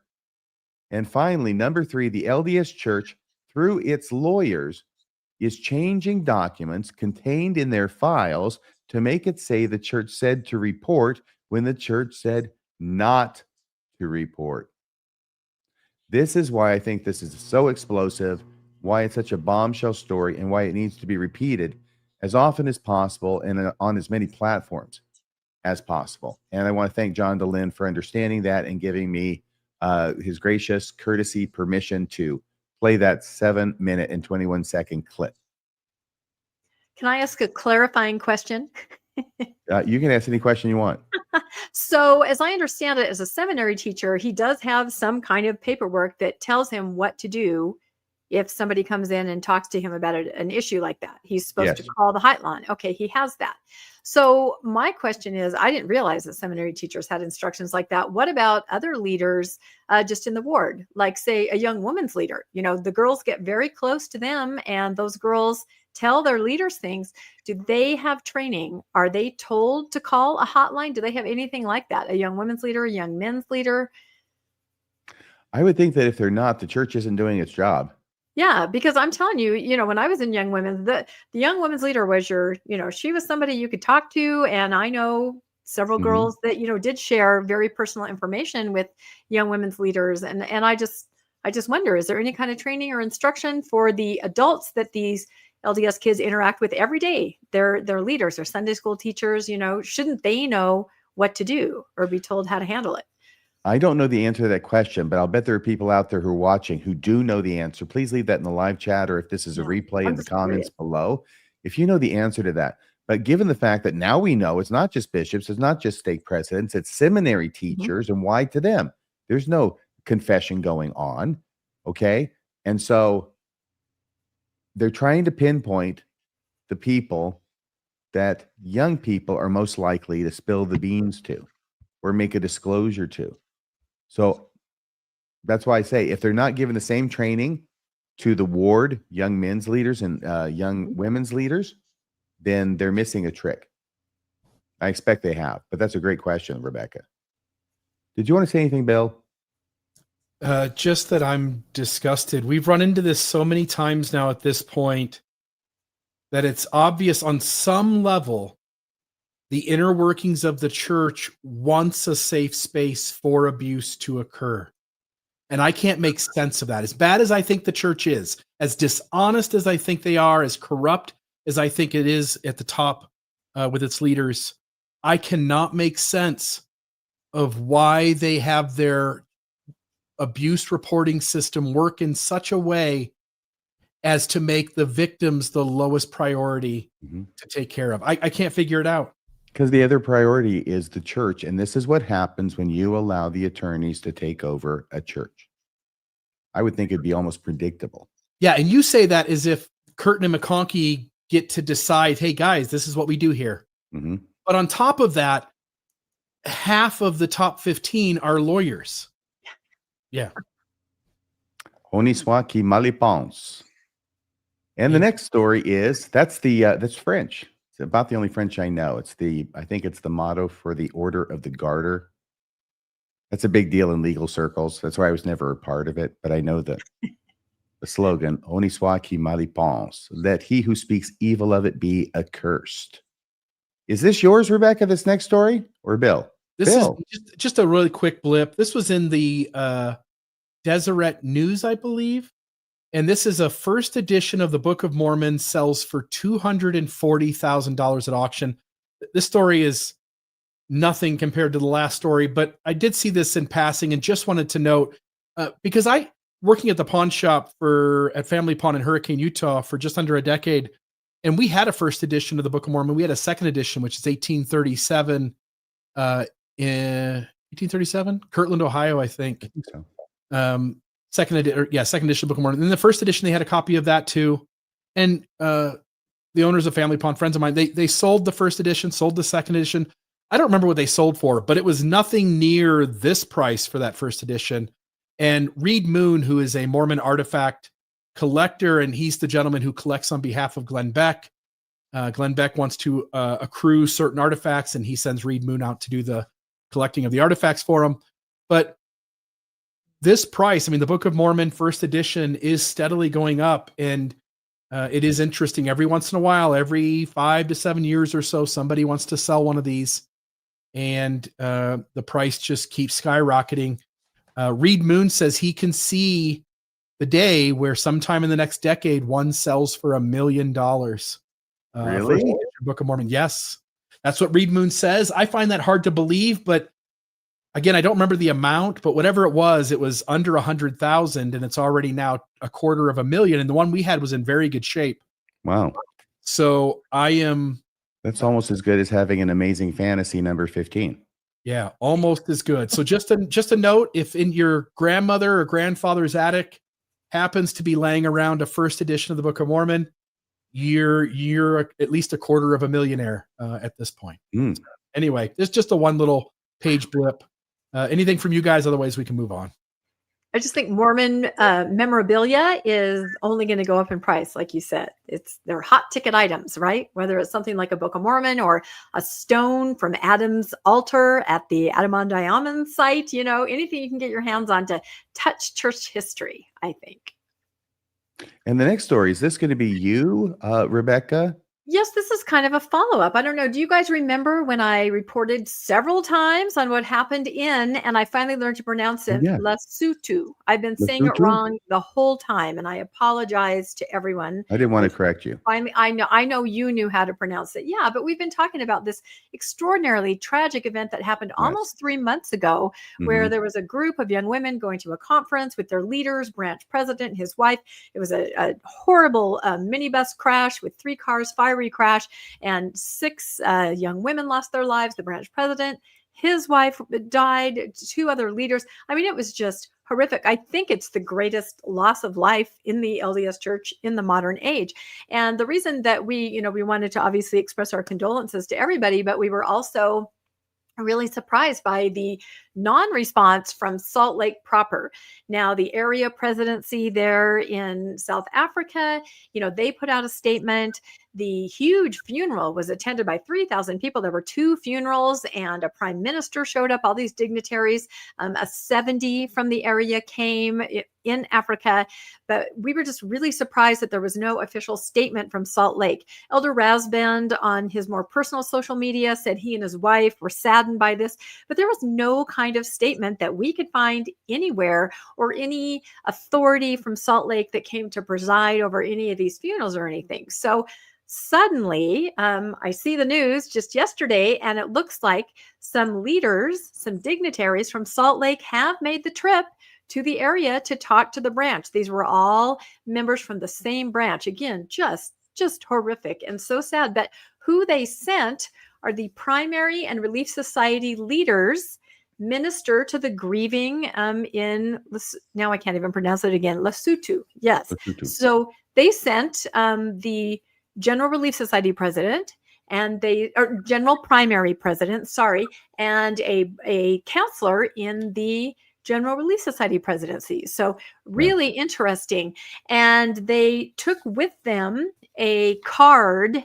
This looks like it's kind of a picture of the card, like they had set it on a table or something. It almost doesn't make any sense to me, but it actually has a message from President Nelson on this card that they gave to some of the branch members. And so finally we're getting an actual message, from somebody in Salt Lake delivered by some top leadership. And the message says, in that terrible accident in June, your family members and friends, who were many of our choicest church members in Lesotho, perished on their way to a young women's activity. So he states what happens back to the people that it happened to. Yeah. Then he says, I express my love to each of you, dear family members and friends. Our prayers continue to be with you and your loved ones. So That's it. That's it. That's the message. Yeah, from President Nelson. And then, of course, the women from the presidencies, they also included a message, which was a little more heartfelt. But the odd thing, I think, is this picture on the card of all the female leadership of the church. And I don't know if they're thinking, okay, these were young women that died, that passed away in this accident, although they sent the Relief Society and the primary leaders, not the young women's presidency. So I'm not sure. I'm glad they did send somebody. And I know that the church has been providing for these families, helping these families. But it just makes me feel like there's just something that's stopping them from actually, making statements, sending out apostles. I don't know. What do you guys think? Am I a conspiracy theorist? My first thought is maybe because the brethren weren't doing anything, maybe the women's organizations got together and said, let us do something. Let us at least try to reach out and send our condolences. And 3 months later. Yeah, but maybe because in this church, when you're a woman, you have to sort of wait to see what the men will do first. And if they didn't take any action at all, maybe these women got together. That's the only way I can make sense of it. Anyway. I don't know. RFM, any thoughts? No. They say better late than never. No. I'm not sure that's always true. Well, and then a very I mean, when what you do late is Oh, this, which seems exactly. so perfunctory. Right. And I will say they did post pictures, photo ops, because, in addition to the young women who lost their lives, young women were burned and hospitalized, and they are still recovering. So there were some pictures with the leaders and these young women that are recovering. And a jaded person I talked to said, could it be less disturbing photo ops? You know what I mean? Let everybody kind of get their acts together. I don't know. They did say that the young women had their scriptures burnt up in the accident. And so as a gift, they gave the young women new scriptures. That was part of what they brought in addition to this card. If they hadn't been burned up, it would have been a miracle. That's true. That would have been a miracle. So anyway, I'm glad they did something. I'm glad that they're out there. And as I said, all along, the church has been giving aid. They just haven't been forward facing, saying any actual statements. This is what Aaron Cherinian has brought us. Could be he's behind all of it. I don't know. You wouldn't think you need an Aaron Cherinian to know. I mean, geez. It's a huge President deal. Nelson, read your own freaking editorial from Time, okay? Exactly. I don't know. It just seems that they are being rather neglectful of the area of the church that they're leaning on for any kind of numbers. Yeah. I'm not sure that's a good strategy. Okay, so what is the next story? And is this This is something I put in talking Yeah. about neglectful. Oh, we talked about this Friday. That's right. This was a great thing. We talked about this Friday, Mormonism After Dark. This happened just a couple of days ago. This was Friday morning. Started at 9 a.m. It ran, part of it ran through Saturday. The church put out a conference. You could watch it live stream on the church's website. Church, and look at the label here, Deseret News again. Church History Conference discusses making peace with challenging questions. These are Keith Erickson, works for the church history department or some part of its church history. You've got several panel discussions. going on. And the one thing they never did was actually get into answering any questions on church history. The entire conference, as far as I saw, was about, don't worry about the actual problems in the history. God's grace covers that. You'll figure it out on the other side. Mhm. Don't worry about the leaders making mistakes. Grace covers them too. Just have faith. And that was pretty much the gist of it. So The Mormon church is finding out what a handy doctrine grace can be. the church wants to tackle church history without ever tackling church history, because in the church, from a faithful point of view, that's the only way you can tackle church history. Anyway, I'm happy to get your thoughts, but I just wanted the audience to be aware that this happened. If you want to hear some of the great sound bites from this and not have to watch the whole thing yourself, tune into Mormonism After Dark that happened last Friday. You can find that on our YouTube channel. I hadn't seen this picture before, but I think all three of those men's footwear is a crime against humanity. Yeah. I will say the first rule of church history is don't talk about church history. Yeah. You're right. And they managed to do that for a year, for a day and a half. Yeah. And there's In a so many conference about articles church about the history. conference. There's so many articles about the conference where they continue to not talk about church history. I mean, there are many different things you can look up. It is pretty fascinating. I said this Friday night. The church gets historians. By the way, this is Kyle McKay who headed this up, head of the church history department, RFM's old mission companion. Yay. He is the church general authority church historian. Mhm. And he gets all these historians and experts and scholars together, BYU professors, puts them on stage. And all of these experts in history, the one thing they don't want to do is talk about history. And that doesn't make any sense to me at all. If there was a conference about history and you had historians speaking and nobody talked about history, that would be the weirdest thing. Yes. No, they I've should all often go to thought the that with one. the church historian being a former missionary companion, mine is a reflected glory. That's it. And everyone should just go to the John Whitburn Society. I think that's this next week in Missouri. That's where Do you're they going to talk about history there? Oh, yeah. They do. Yep. They I mean, there's a absolutely church do. history society that talks about church history. There actually is. Believe It's it or just not. not the one that's affiliated with the church. That's right. All right. Are there any more stories? Pray tell. Let me go to this next thing. I think Oh this no, last- LDS garment rationing is a thing. Not water yet, but the garments. No. Yeah, no, this is a big deal. And I was so happy. You know, our good friend Martine, she always is able to get things early that she sends to us. So I was able to read this article a couple days before it was actually out in the Salt Lake Tribune. But basically, garment rationing, right? And we're talking about the new styles. And that would be the tank top, and then a full slip, tank top on top, and then a slip, and then also just a half slip from the waist down. So we all know what's been happening. And I've been reporting nonstop on this, right? You have influencers that are buying, 30, 40 pairs and then marking it up. We've seen all these TikToks. We've seen people, oh, my son, he's, at school in Germany. I'm going to get an order from me and all my aunts and uncles and maybe not uncles, but the men's tank top garment, it doesn't seem to be as popular as the women's. People aren't racing to get that, but Are they actually scalping? they actually are scalping. Yeah. I've With been the reporting holy on that. garments Do you of the not Holy watch my priesthood? segments? Yeah. Do you not watch my segments? Everybody I in the watch chat them knows. fastidiously. Yeah.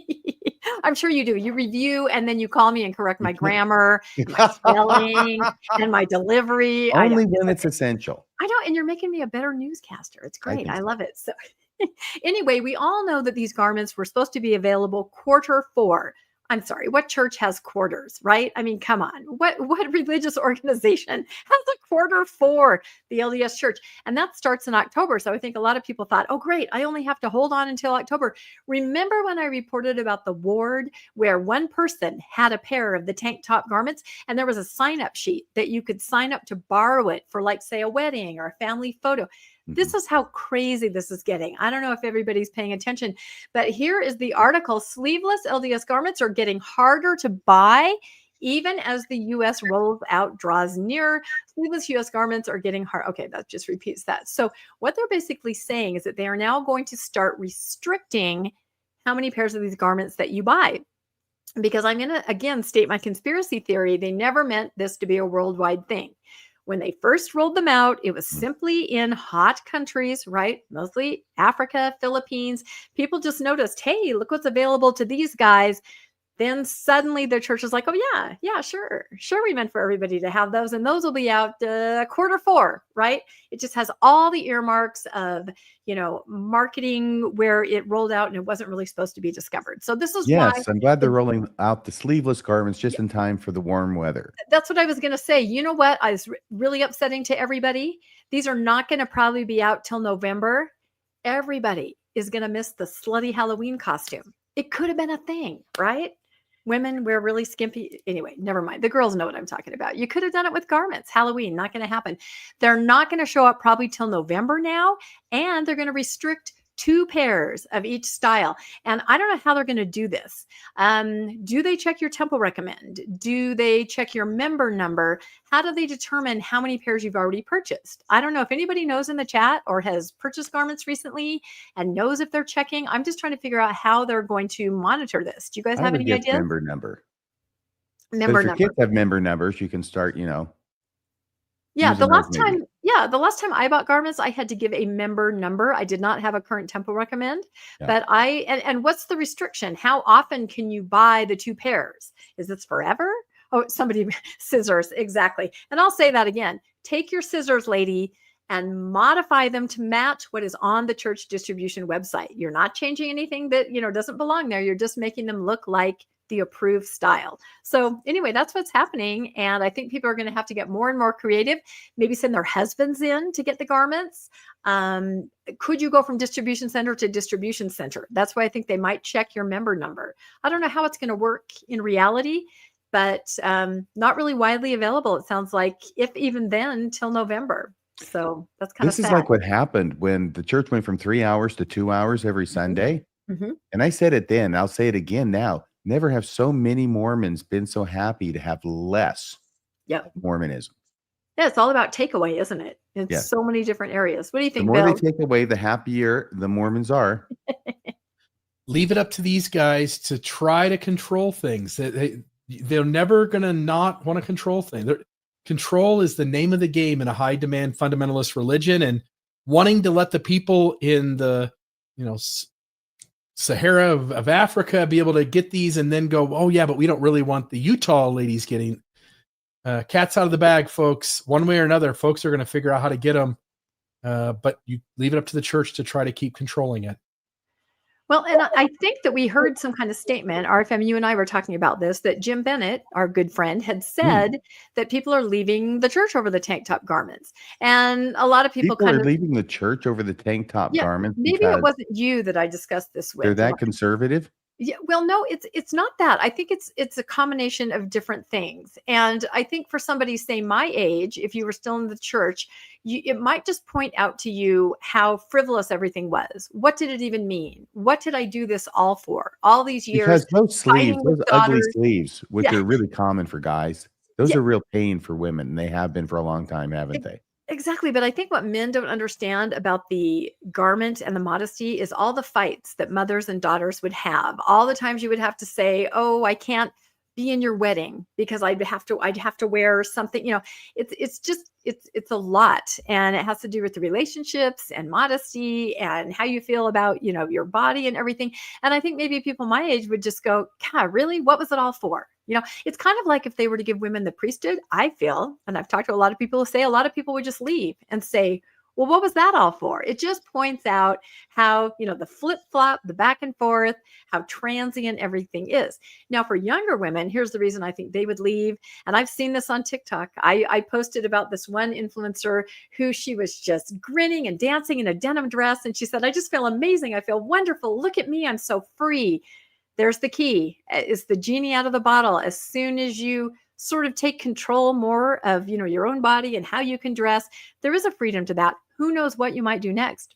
You might try coffee, right? Or you might eventually just realize, again, what was it all for and why? So I kind of agree with Jim. I think the genie's out of the bottle. Wow. Thank you for that report, Rebecca. Next story. Yep, I think we're to the end now. We are just there's going an to point announcement. out. This is Something an big is announcement. happening tomorrow. Is that right? It is. Tomorrow is Steve September 9th. Heinecker is turning 101 years old. I wanted to point out that this is Steve Heinecker, our good friend from Mormon Book Review's birthday, September 9th. But look what I learned. Did you know that September 9th is the most common birthday in the United States? It's the most common birthday. And that's the birthday that President Nelson has. He is turning 101 tomorrow. But look at all the other birthdays in September, right? You back up 9 months from September, and people are doing something at a certain time of year, aren't they? You got New Year's, you got that week in between Christmas and New Year's, you got people off work, it's cold outside, there's nothing else to do. Now I was Nothing on confused TV. by That explains July. why my birthday is September 9th. How about you, Bill? Mine's September 14th, so there you go. Oh, is it really? Are you not on there? I'm not on there. No, But you it's don't even close. make the top 10. It's No. close. It's all in there. But then look at the anomaly of July 7th. So I counted back, and that's like maybe like Halloween week. You know, I'm talking about the costumes, right? Something like that. But anyway, very interesting. Tomorrow, President Nelson's birthday, and Steve Heinecker, if you want to wish him a happy birthday. Last year, if you remember, the huge party, right? To turn 100. Yes. You guys remember that? There's the picture of him the Deseret News put out where he's batting at balloons. Remember that? And lip readers were trying to figure out what he was saying to Wendy because he was whispering something to her. It's almost like there's catnip on that balloon. Yeah, some of the suggestions were not very kind. But anyway, there's been a big buildup to his 101st birthday. He even has his own birthday hashtag, President Nelson Lessons. And I also think hashtag President Nelson 101. And what you're supposed to do is share a favorite lesson that you learned from President Nelson or a favorite quote. So I went ahead and did that, or something not necessarily favorite, but something that impacted your life, right? A lesson or a teaching. So I think the lesson and teaching that impacted my life the most as a post-Mormon was when he said in the Think Celestial talk, don't take counsel from those who don't believe, right? I think that probably impacted a lot of post-Mormons as faithful family members called them up and said, ha, I don't have to believe anything you say ever again. So I don't know if you guys have any favorites or have even thought about it, but everybody was asked to contribute, you know, something that they learned from President Nelson as part of his 101st birthday. I think it'd be fun if the other leaders of the church did to him what he did to President Monson and create some willy-nilly doctrine, new policy that they'll throw away. Go down in infamy. That they'll throw away in 3.5 Giving years. cats the priesthood, but not women. Yeah, Yep. like Anything can happen. Another funny I hope thing. he dresses in honor of his 101st birthday. I hope he will dress up as Cruella DeVille. Ooh, that could be nice. Or, you know, Philadelphia Karen or something. So Oh my word. I know that's a whole Cruella nother DeVille thing. will live on, but hopefully Philadelphia Karen will fade into the obscurity she's already deserves. already a Halloween costume. But interestingly, something funny happened, and Nemo caught it and posted it about it. Two of the apostles, President Oaks and President, I want to say Razband, both wished President Nelson a happy birthday a week early, which is not necessarily a bad idea when you're turning 101, but it was pretty funny. It was quickly scrubbed from their social media. But speaking of birthdays, I don't know if They you want to guys be know first to brown nose on this one. but Let's look just at say this. President Nelson's Okay. at the age where he should not be buying green bananas. That is probably true. But look at this. Okay. So I said, so you know, when your older, cooler brother has a birthday close to yours and nobody really pays attention to your birthday. Oh no. Well, we are paying attention. Elder Quentin L. Cook, whose birthday is today. And my I'm gosh. guessing that he never gets anything, probably because they're all so busy anticipating President Nelson's birthday. So I just want to say from the Mormon newscast that, you know, Elder Cook, we recognize your birthday. Happy birthday today. And we're sorry it's so close to President Nelson's. Wow.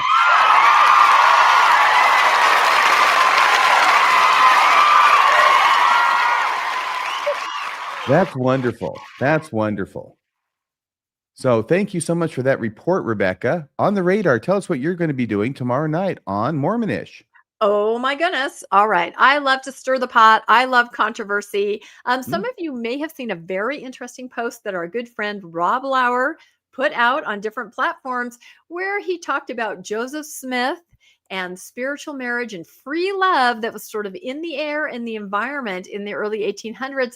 And can we look at polygamy not so much as a religious institution, but more under the influence of this kind of stuff that was in the in the soup, basically, of that era. So it was a very controversial post. It was pretty much hated by everyone. Post-Mormons went after it. Faithful Mormons went after it. Polygamy deniers went after it. So I said, that's what I want on my podcast. So that's what I want. That's right. But So Rob no, Lauer, it was I've met him. He looks like such a nice guy. He reminds me of one of the members of the original Sesame Street cast. Is that Bob? He's amazing. Oh, it does kind of. Yeah, you're right. No, he's amazing, and he knows his stuff. He's incredible. And of course, we had to bring Ganesh on, because on the heels of his new book, he had a lot to add to this. And he actually was one of the few that said, you know what? I have given this some thought.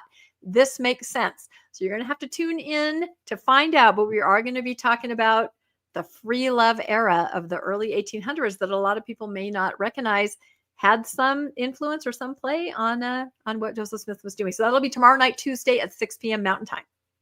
Well, wonderful. Mormonism After Dark on Wednesday, we're going to have a special guest on. Lee Crayenbuell will be talking about, he's coming back for a second time. He was on last year, I think it was. Yeah, he's awesome. And he's going to be giving us part 2, but it's going to be an exciting story about Brigham Young. Little known, very little known. This Lee guy, he digs stuff up like crazy. It's amazing. Brigham Young, marriage, what is it called? Hang on a second. Marriage Maker, I think it is. Marriage Maker to the Stars. That's Brigham Young. This is going to be amazing. It's going to be like, what was that show that was on TV, Bill, that was, had that guy on it with the English accent talking about caviar dreams and things? Oh, Robin Leach. Yeah, Caviar Dreams and Champagne Wishes. Robin Leach. Well, I'm hoping you're going to do it here. Lifestyles of the rich and famous, caviar dreams, and I'm just screwing it all up right here, right in front of everyone. Okay, cut. Okay, take 2 and go. I'm Robin Leach. This is Lifestyles of the Rich and Famous, Caviar Dreams and Champagne Wishes to all. There it is. Champagne Wishes. Wonderful. Okay, so this is going to be I think it's going to be a thrill ride. I think it's going to be shocking. I think it's going to be novel. I think it's going to be a lot of fun. I hope you'll join us. Wednesday. Then Friday, we got this little thing going called Mormonism After Dark, where this was taking the world by storm, isn't it, Bill? I think I think we're having a fun time, and I think we've found our groove, and the audience seems to love it. The folks join the show. They seem to love to be a part of it. And I see it growing week after week too. So the numbers are slowly going up as well. And I think this is a great time. And I'll just note something else happened this week too, didn't it, RFM? It did. Last Saturday night, the latest Radio Free Mormon episode went up. Episode 413, if you can believe it, 413. I got to start thinking about what I'm going to do special for episode 420. Think about that. I have some ideas. Okay. Can prophets be trusted? Because I'm responding to a talk that was given by this GA, kind of new GA. It's Ahmad Corbett. He is a relatively new General Authority 7. He used to be in the Young Men's Presidency, along with Brad Wilcox, if you remember him. Known to his friends as Bongo. Yes, that's Wilcox. Anyway, he gave this talk, not Wilcox, Corbett, at the Fair Mormon Conference a few weeks ago. They released that talk this past week. And I had to watch it because they got a GA there, which is, of course, the blessing, right, from the church to Fair Mormon to send a GA to speak. And Elder Corbett is trying to make the argument that just because past prophets have really cocked things up, it doesn't mean that you can't trust the current prophets. It's a hard sell to make. I'm not sure he succeeds. I was not persuaded by anything he had to say. And I explain why in this video, which I frame as an open letter to Elder Corbett. That was maybe more than you wanted, but it was a lot of fun. I hope people are enjoying this. And I think it's kind of like something that I do kind of well. I don't know. I just take all these clips from a talk and I slice and dice and I do the Ronco Vegematic thing on Elder Corbett. Everybody gets a chance every once in a while to be the centerpiece of your deconstruction of their ideas and explain to the audience why they don't make sense. Some days you're the windshield, some days you're the bug. That's right.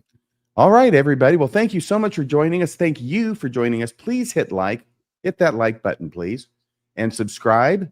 You can find that right below this screen, I think. Can't you, Bill, find a subscribe button to hit subscribe? Should be right down there. Should be right down there below. You won't miss any of the episodes. And also, if you're watching this, we stream live on 2 channels.